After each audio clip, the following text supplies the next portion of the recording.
5-year-old Ryan was my next-door neighbor, a blonde-haired, brown-eyed little spitfire whose favorite pastime was to ride his bike. His old red girls' Schwinn bicycle that had been handed down through several cousins before making its way into Ryan's garage and into his heart. It was in bad need of repair, but it didn't matter to Ryan. He proudly paraded that contraption up and down our block every day. So imagine my surprise when one September afternoon I happened upon Ryan in the side yard between our two houses, kicking his beloved bike. And I went up to him and said, "What's going on, buddy?" And he was still striking that with the toe of his tennis shoe, and he said this, "Stupid bike. Cool kids have a bright blue mud puppy dirt bike, not some dumb old hand-me-down bike from their girl cousin. Stupid bike." And he kept kicking it. And this really puzzled me because Ryan loved that bike. Until I remembered what day it was. It was the first day of kindergarten. And sure enough, at recess, all of the kids had discussed what type of bikes they owned.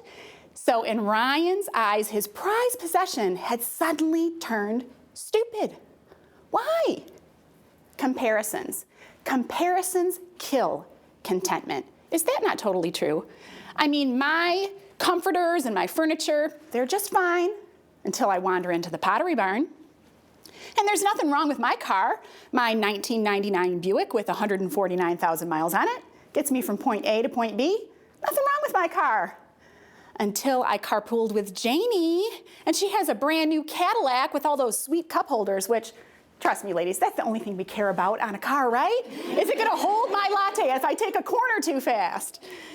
Comparisons kill our contentment. It's very evident in a lot of areas in our life. My daughter is a cosmetologist, and she says, "Mom, it cracks me up. The women who come to my salon that have brunette hair, they want me to highlight it blonde. The blondes come in, they want to go redhead. The women with long, straight hair, they come in, and what do they want her to give them? A permanent, or as my husband says, a temporary, because if it was a permanent, you'd only need it once, right?" And then the women with long, thick, curly hair, they come in, and they want her to straighten their hair. Exactly, we do this also with our income. Some people think when they look at their neighbor, gee, must be nice to have 2 new cars, a cottage up north, and some jet skis. But their neighbor might be looking at them as they are strapped in debt from all those things that they own, but the bank or the credit card company really owns. They might be looking at their neighbor who only has debt of a mortgage and say, "Wow, must be nice to not be strapped financially." We do this with our personalities.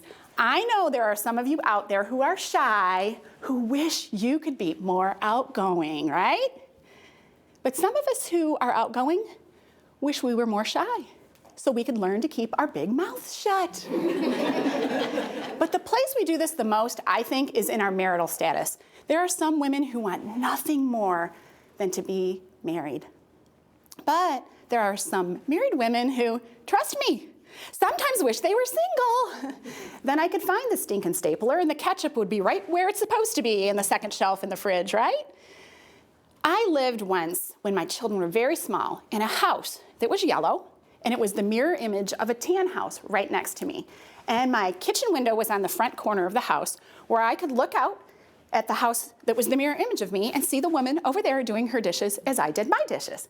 Now, I was a married, stay-at-home mom of 3 children.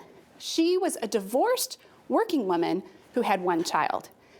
And honestly, there were days when my life wasn't going the way I wanted it to, that I would stand at my kitchen sink, doing my dishes, looking out my window and thinking, I want to be her. I mean, she gets to dress up in nice clothes. I have sweats on all day with baby burp up on it.